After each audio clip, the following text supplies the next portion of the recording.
terkait dengan pencairan dana pensiun.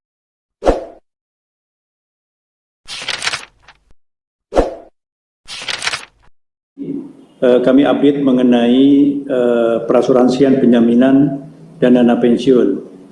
Pada sektor PPDP,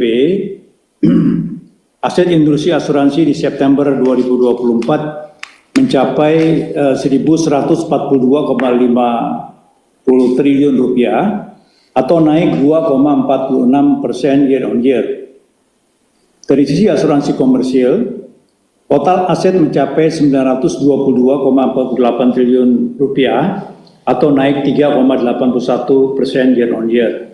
Adapun kinerja asuransi komersial berupa akumulasi pendapatan premi mencapai 245,42 triliun rupiah atau naik 5,77% year on year, yang terdiri dari premi asuransi jiwa yang tumbuh sebesar 2,73% year on year, dan premi asuransi umum dan reasuransi yang tumbuh sebesar 9,78% year on year.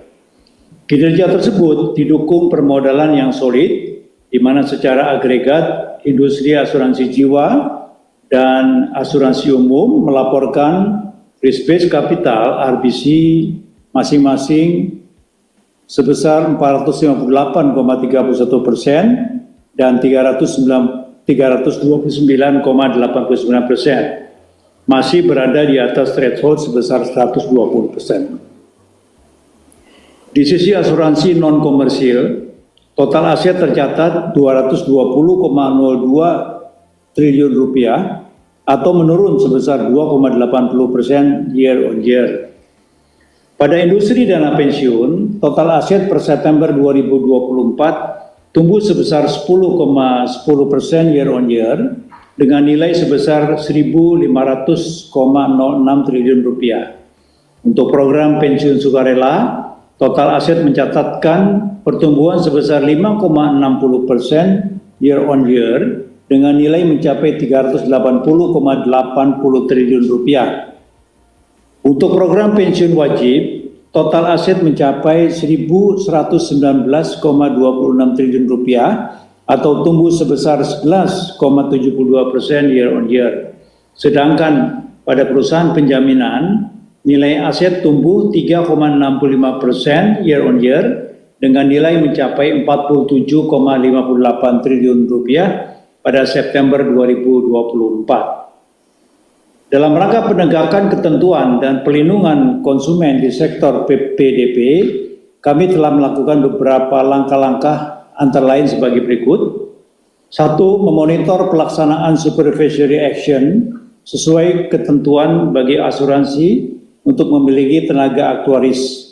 Dengan posisi hingga 28 Oktober 2024, masih terdapat 9 perusahaan yang masih belum memiliki aktuaris atau mengajukan calon untuk dilakukan penilaian kemampuan dan kepatutan.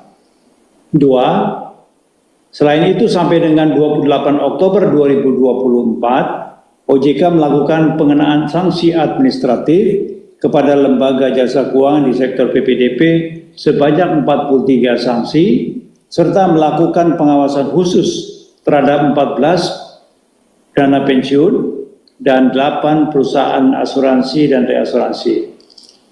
Di sisi kebijakan di industri PPDP, OJK bergabung dalam Global Asian Insurance Partnership GAIP sebagai wujud komitmen untuk terus memperkuat ekosistem industri perasuransian di Asia dengan memperluas kerjasama internasional dalam menghadapi tantangan global.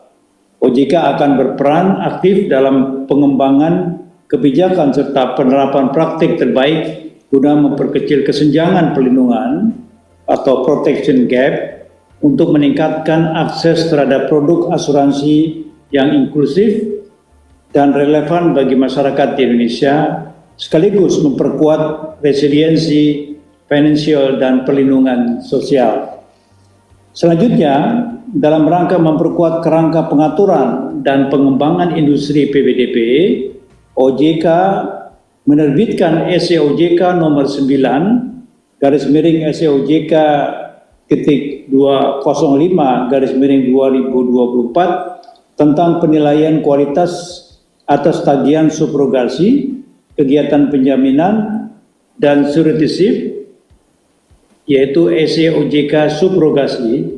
SEOJK ini merupakan pedoman pelaporan ke dalam SLIK mengenai penilaian kualitas aset tagihan subrogasi, kegiatan penjaminan, dan suretisip bagi perusahaan asuransi dan penjaminan. Terkait dengan pencairan dana pensiun produk anuitas yang tidak bisa dilakukan surrender terhadap pokoknya itu sebelum 10 tahun. Jadi rekan-rekan media, mungkin pemberitaan yang mungkin bisa diinterpretasikan terkait dengan dana pensiun ini yang dikatakan tidak bisa dicairkan sebelum 10 tahun, itu perlu kami luruskan bahwa produk asuransi anuitas dari program asuransi itu, program dana pensiun itu tetap bisa dicairkan manfaatnya itu setiap bulan. Yang tidak boleh disurrender itu adalah pokok keseluruhannya. Yang sebelumnya itu produk anuitas itu bisa dicairkan sekaligus, bahkan kurang dari 1 bulan, meskipun dikenakan penalti yang cukup besar, itu bisa di surrender. Tapi dengan peraturan POJK ini, maka proses surrender itu tidak boleh dilakukan lagi setelah 10 tahun. Jadi para peserta dari anuitas tersebut tetap mendapatkan manfaat anuitas bulanan seperti yang ada sekarang. Kenapa demikian? Karena tujuan dari pelaksanaan program pensiun adalah menjaga kesinambungan penghasilan setelah memasuki usia pensiun. Jadi seluruh peserta program pensiun tetap memiliki hak manfaatnya yang ada ya sampai dengan berakhirnya usia pensiun. Selain itu ada ketentuan lain di mana pembayaran sekaligus kepada untuk 20% dari nilai manfaat pensiun di awal yang berlaku untuk semua jenis program dengan nilai berapapun.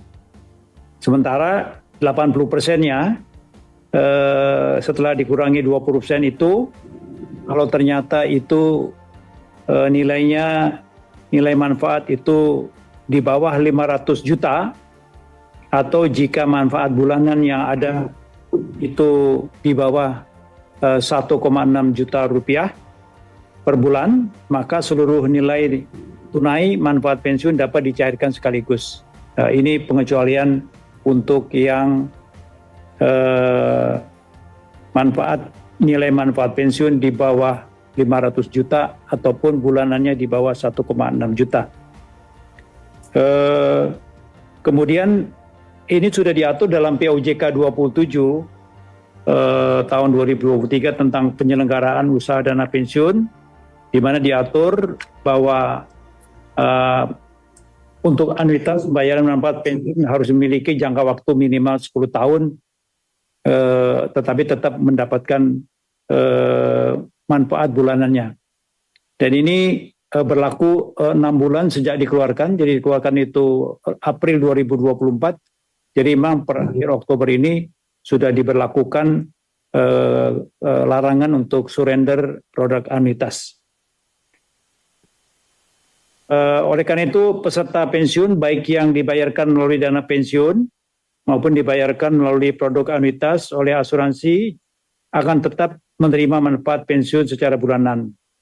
Apabila melihat program dana pensiun wajib yang diselenggarakan oleh BPJS Ketenagakerjaan, Asabri maupun Taspen, program pensiun juga tidak dapat dicairkan sekaligus, tetapi manfaatnya tetap diterima bulanan. Kecuali untuk produk untuk tabungan hari tua atau jaminan hari tua, itu bisa dicairkan secara sekaligus. Demikian penjelasan dari kami sehingga mudah-mudahan tidak ada misinterpretasi terhadap apa yang telah kami sampaikan.